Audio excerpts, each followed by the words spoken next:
लोग अयोध्या तीर्थ के कैंपस में ठहरे हुए हैं आकर के और आश्रव त्रिभंगी ग्रंथ की क्लास में भाग ले सकते हैं। नमो अरिहंताणम नमो सिद्धाणम नमो आयरियाणम नमो उज्जायाणम नमो लोई सवसाणम एसो पंचनमो यारो सव पावपणासनो मंगलाणं च सव्वेसिं पणमं हवै मंगलम पणमं हवै मंगलम।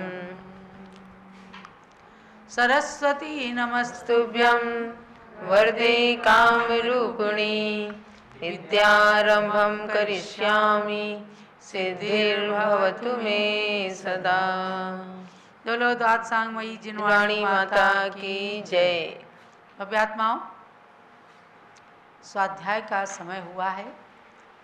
आप सब ज्ञान पिपासु जिज्ञासुजन आश्रव त्रिभंगी ग्रंथ के स्वाध्याय के लिए तैयार हैं। बहुत ही सुंदर ग्रंथ जो आत्मीय भावों का ज्ञान कराने वाला है।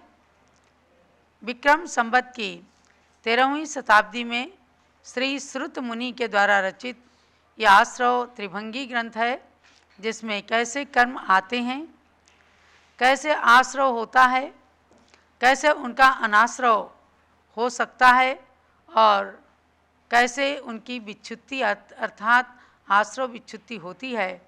इस प्रकरण को समाविष्ट करके यह आश्रव त्रिभंगी ग्रंथ निर्मित किया गया है। अब इसके मंगलाचरण पर चलते हैं। पणमीय सुरेंद्र पूजिय पय कमलम बड्डमाण ममलगुणम पच्चय सत्तावन्नम वोच्छे हम सुनहि भवीय जना। वर्तमान भगवान जिनकी हमेशा इंद्रगण पूजा करते हैं, ऐसे भगवान की दिव्य ध्वनि के आधार पर कहा गया कि 57 प्रकार के आश्रमों का वर्णन मैं करने जा रहा हूँ। आप सभी भव्यात्माओं सुनहा, सभी सावधान चित्त होकर के और श्रवण कीजिए। तब सुनना भी है और गुनना भी है। 57 प्रकार के आश्रमों को आप सबने भेद प्रभेद के रूप में जान लिया है। 5 मिथ्यात्व, 12 अविरति, 25 कसाय और 15 योग। योग के प्रकरण में आपको ले चलती हूँ, जहाँ मन के 4, वचन के 4, सत्य असत्य उभय अनुभय के भेद से आपने 8 भेद जाने हैं। अब शेष रहे हैं 7। तो 7 काय योग होते हैं। गाथा नंबर 8 में आते हैं। ओरालम तम मिस्सम पेगुवम तस्य मिस्सयम होदी आहारे तम मिस्सम कमयम काय जोगे दे। एक बार सामूहिक रूप में गाथा पढ़िएगा। ओरालम तम मिस्सम वेगुवम तस्य मिस्सयम होदी आहारे तम मिस्सम कमयम काय जोगे दे। औदारिकम तन्मिश्रम वैक्रियकम तस्य मिश्रकम आहारकम तन्मिश्रम कार्मणकम काय योगायते। अर्थात काय योग के 7 भेद हैं। जानिएगा। औदारिक काय योग, औदारिक मिश्र काय योग, वैक्रियक काय योग, वैक्रियक मिश्र काय योग, आहारक काय योग और आहारक मिश्र काय योग एवं कार्माण काय योग। ऐसे मिलकर के 7 काय योग के भेद हैं। तब पूरे काय योग के 15 भेद हो जाते हैं। 4 मन के, 4 वचन के और 7 काय योग के। 15 इन योगों के द्वारा प्रतिक्षण जीव आश्रव को करता है। तब बात आई कि औदारिक का योग क्या है? आपके हमारे सबके पास में औदारिक शरीर है। काय माने शरीर। तो औदारिक काय माने मनुष्य और तिर्यंचों के स्थूल शरीर को औदारिक कहते हैं, और उस औदारिक शरीर के निमित्त से होने वाले योग को औदारिक काय योग कहा गया। यानी शरीर के द्वारा जो आत्मा के अंदर, औदारिक शरीर के द्वारा जो आत्मा के अंदर परिस्पंदन होता है, जो हलन चलन होता है, उसे कहते हैं औदारिक काय योग। तो ये औदारिक काय योग मनुष्यों के और तिर्यंचों के होता है। तिर्यंच माने पशुओं के, पशु पक्षियों के औदारिक काय योग होता है। अब औदारिक मिश्र काय योग क्या है? औदारिक शरीर जब तक पूर्ण नहीं होता, यानी जब एक शरीर को छोड़कर दूसरे शरीर में जाते हैं, मतलब जैसे वैकृतिक शरीर को छोड़कर औदारिक शरीर को कोई धारण कर रहा है, तो जब तक औदारिक शरीर परिपूर्ण नहीं होता तब तक वह मिश्र कहलाता है। देवगति से कोई गया तो अभी वैकृतिक शरीर के परमाणु हैं और औदारिक शरीर अभी धारण नहीं किया है, तो वो औदारिक मिश्र बन गया है। उसके द्वारा होने वाले योग को औदारिक काय योग कहते हैं। जब शरीर बन जाता है तो औदारिक मिश्र काय योग, यानी कि जब तक शरीर नहीं बना औदारिक शरीर, तो उस समय को औदारिक मिश्र काय योग कहते हैं। और शरीर यानी पर्याप्तियाँ पूर्ण होने के बाद जब शरीर बन जाता है तो उसको कहते हैं औदारिक काय योग।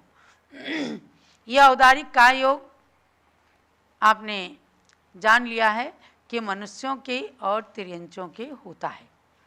ऐसे ही वैकृतिक काय योग है, तो सबके अंदर काय का मतलब होता है शरीर। जो वैकृतिक शरीर को धारण करने वाले हैं वह वैकृतिक काय योग धारी कहलाते हैं। तो अनेक गुण और रिद्धियों से युक्त शरीर को वैकृतिक शरीर कहते हैं। जो माता पिता के रजवीर की अपेक्षा किए बिना जो स्वयं बन जाता है और उसके अंदर आत्मा निवास करने लगती है, तो वैकृतिक शरीर से युक्त देवताओं का शरीर, नारकियों का शरीर वैकृतिक शरीर कहलाता है, वैकृतिक काय कहलाता है। और उसके द्वारा होने वाले योग को वैकृतिक काय योग कहते हैं। तो विक्रिया माने कि अनेक प्रकार की रिद्धि गुण, जैसे अनेक अनेक शरीर बना लेते हैं विक्रिया से, तो इस प्रकार का शरीर वैकृतिक शरीर कहलाता है। तो मुख्य रूप से वह वैकृतिक शरीर देवताओं के और नारकियों के होता है।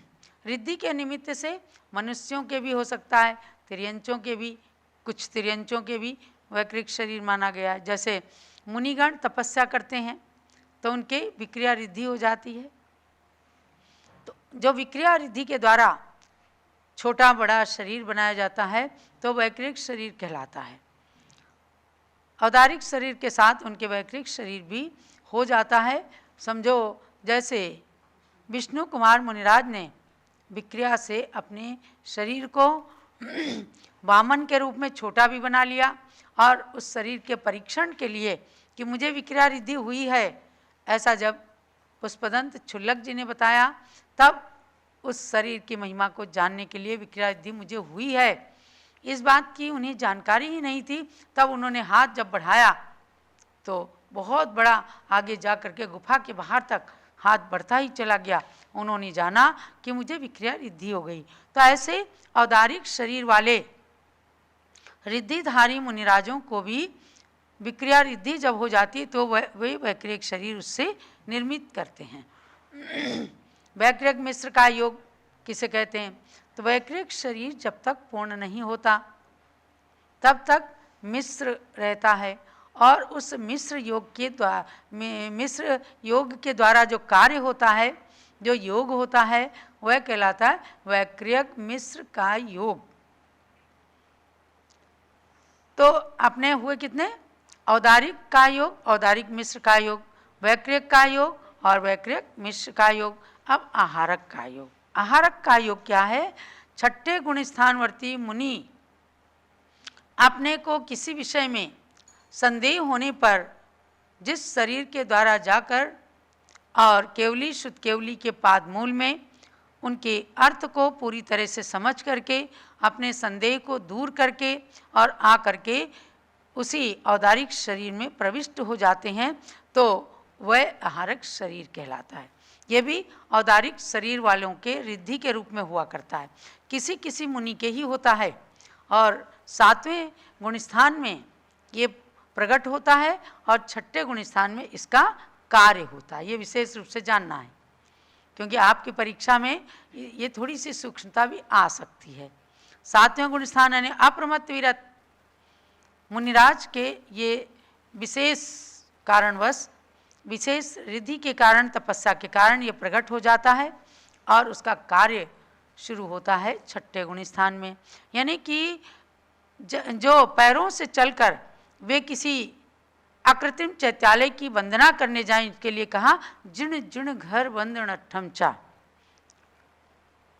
अकृत्रिम चैत्यालयों की वंदना करने के लिए जाने में किसी जीव की विराधना ना हो, इसलिए मन से ही भावना एकदम इतनी तीव्र होती है रिद्धि के निमित्त से कि मैं जाकर किसी तरह अकृत्रिम चैत्यालय की वंदना कर लूं, या केवली शुद्ध केवली के बिना मेरे संदेह दूर नहीं हो सकते, कोई सूक्ष्म शंका हो गई तो उनके पास तो आ नहीं सकते केवली शुद्ध केवली, तो ऐसी स्थिति में उनके आहारक पुतला निकलता है, वह आहारक रिद्धि के निमित्त से प्रकट होता है और जा करके केवली शुद्ध केवली के पाद मूल में और शंका का निवारण करके या भगवंतों की वंदना करके आकर शरीर में प्रविष्ट हो जाता है, तो वो आहारक शरीर कहलाता है। आहारक काय, और उस आहारक काय के द्वारा होने वाले योग को, यानी कि योग मतलब उस शरीर के निमित्त से आत्मा में जो परिस्पंदन हलन चलन चलता है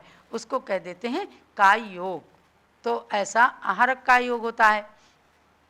अब आहारक मिश्र काय योग, जब तक आहारक शरीर पूर्ण नहीं हुआ, अर्थात आहार वर्गना रूप पुद्गल स्कंधों को आहारक शरीर रूप परिणमने में समर्थ नहीं हो पाता है, तब तक की अवस्था को आहारक मिश्र अवस्था कहते हैं। और उसके द्वारा जो योग होता है, आत्मा में परिस्पंदन होता है, हलन चलन होता है, तो आहारक मिश्र काय योग कहलाता है। तो ये सूक्ष्म स्थिति होते हुए भी आपको ये जानना है कि ये आहारक काय योग, आहारक मिश्र काय योग, ये 6ठे गुणस्थान में ही इसका कार्य होता है, उत्पन्न होता है। ये 7वें गुणस्थान मुनियों के ही होता है, किसी साधारण व्यक्ति को नहीं हो सकता।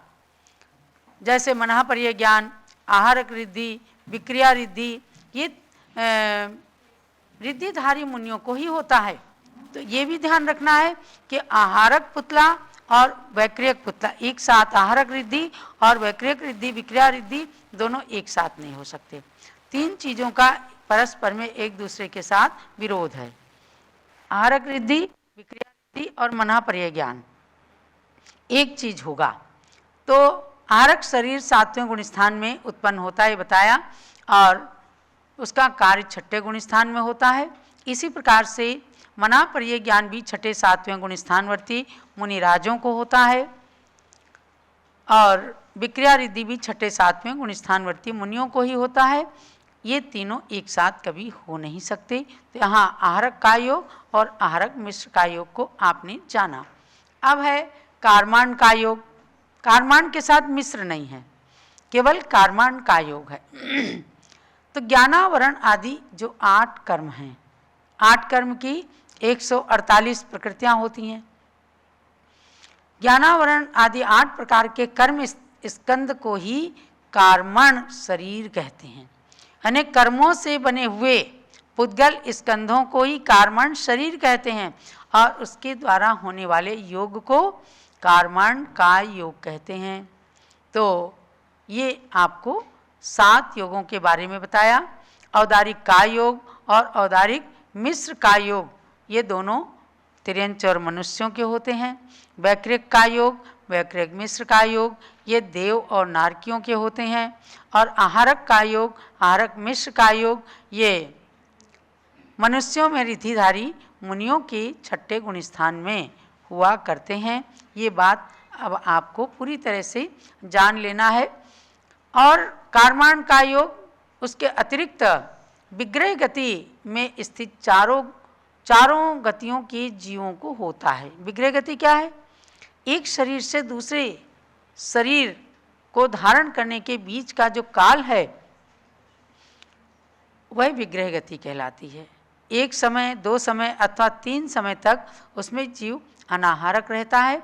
उस स्थिति में भी उसके कार्माण का योग यानी कर्म से रहित अवस्था किसी भी समय नहीं होती, किसी भी जीव के नहीं होती।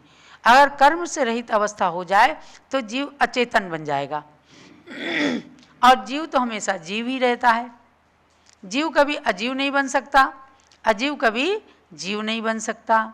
तो इसलिए आपको ये जानना है कि विग्रह गति में स्थित चारों गतियों के जीवों के कार्माण का योग होता है और पृथक प्रतर और लोक पूर्ण समुद्घात करने वाले केवली भगवान के कार्माण का योग होता है, क्योंकि अब उनकी कर्म पूरी तरह से नष्ट होने वाले हैं। समुद्घात करके और आयु कर्म के बराबर अपने शेष तीनों कर्मों को जो अघातिया कर्म हैं उनको कर लेते हैं। तो ऐसी अवस्था में उनके दंड, कपाट, प्रतर और लोक पूरण ये समुद्घात होते हैं। प्रतर और लोक पूरण जो अंतिम समुद्घात के अंतिम भेद हैं, उनको जब केवली भगवान करते हैं उस समय भी कुछ क्षणों के लिए उनके कार्माण का योग रहता है। विग्रह गति के बारे में मैंने बता ही दिया कि विग्रह कहते हैं शरीर को, और नया शरीर धारण करने के लिए जो गति होती है उसे कहते हैं विग्रह गति। तो विग्रह गति, विग्रह अर्थात 9 कर्म पुद्गल वर्गणाओं को ग्रहण करने के निरोध के साथ जो गति होती है उसे विग्रह गति कहा है। अथवा विग्रह अर्थात मोड़ा को लिए हुए जो गति होती उसे विग्रह। एकम 2 त्रीन्वा नाहार का 1, 2 अथवा 3 समय तक ये जीव अनाहारक होता है और 1, 2, 3 मोड़े भी लेता है। और जो सिद्ध भगवान बनते हैं, मोक्ष जाते हैं, तो वो गति अविग्रह गति। अविग्रह जीवस्य, मुक्त जीव के गति अविग्रह, विग्रह रहित होती, यानी कि सीधे एकदम जा कर के और सिद्धालय में विराजमान हो जाते हैं। अब देखो इस आश्रव त्रिभंगी के अंदर 57 आश्रव आज अपने परिपूर्ण हो गए। 5 मिथ्यात्व जाने आपने, एकांत, विपरीत, संशय, विनय, संशय, अज्ञान। तो ऐसे 5 मिथ्यात्व हुए। 12 अविरति, कौन बताएगा? 12 अविरति, 5 स्थावर और 1 त्रस। तो इंद्रिय असंयम यानी 5 इंद्रिय और 1 मन का असंयम, तो ये इंद्रिय असंयम, इंद्रियों से अविरत अवस्था। और 5 स्थावर और 1 त्रस, ऐसे 6 काय जीवों के प्रति असंयम रखना, उनकी विराधना करना, ये प्राणी असंयम कहलाता है। तो कुल मिलकर के 12 अविरति हो गई। स्पष्ट हो गया ना? उसके बाद 25 कसाय। 25 कसाय क्रोध, मान, माया, लोभ, अनंतानुबंधी, अप्रत्याख्यानावरण, प्रत्याख्यानावरण और संज्वलन। इनको 4 क्रोध कसायों से गुणा किया तो 4 चौक 16 हो गए। 9 कसाय हो गई। हास्य, रति, अरति, शोक, भय, जुगुप्सा, स्त्रीवेद, पुरुषवेद, नपुंसकवेद। उसके बाद योग में आए 4 मन के, सत्य, असत्य, उभय, अनुभय। 4 वचन के हुए, सत्य, असत्य, उभय और अनुभय, वचन योग, मन योग। और 7 काय योग होते हैं। इस प्रकार से आपके ये 15 योग हो गए। तो कुल मिलाकर के 57 आश्रव हो गए। अब हम आपको आगे कल ले चलेंगे कि 57 आश्रव में से किस गुण स्थान में कितने कर्मों का आश्रव होता है, ये विशेष रूप से जानना है। और जिनके योग नहीं होता, जैसे आज योग की बात चल रही है, अयोगी कौन होते हैं? योग रहित जीव अयोगी कहलाते हैं। जैसिम नसंति जोगा सुहा सुहा पुण्य पाव संजणया ते होन्ति अजोगी जिणा अणोमानंत बल कलिया। अनुपम और अनंत बल से समन्वित, जिनके पुण्य और पाप के कारणभूत शुभ और अशुभ दोनों प्रकार के योग नहीं होते हैं, उनको कहते हैं अयोगी जिन। यानी 14वें गुण स्थानवर्ती जीवों को अयोगी जिन कहते हैं। तो वे अनुपम अनंत बल से संयुक्त होते हैं। अंतिम गुण स्थान कहलाता है 14वां गुण स्थान। वहाँ का काल बहुत छोटा है। अंतर मुहूर्त का काल है आ ई उ री री। इतना मात्र बोलने में जितना समय लगता है, बस उतने समय में सहयोगी जीवों की, सहयोग केवली जीवों की जब आयु समाप्त होती है, तो बस अंतर मुहूर्त के अंदर वे ठीक ऊपर जाकर के अविग्रह गति को प्राप्त कर लेते हैं, अर्थात सिद्ध शिला पर जाकर के विराजमान हो जाते हैं। तो ऐसे योग की अवस्था को जान करके और अयोगी बनने का प्रयत्न जो होता है, उसी के लिए तमाम पुरुषार्थ किए जाते हैं। भगवान बाहुबली ने 1 साल का योग धारण कर लिया था और आज भी बहुत सारे योगी ऐसे होते हैं कि घंटों घंटों तक योग करते हैं।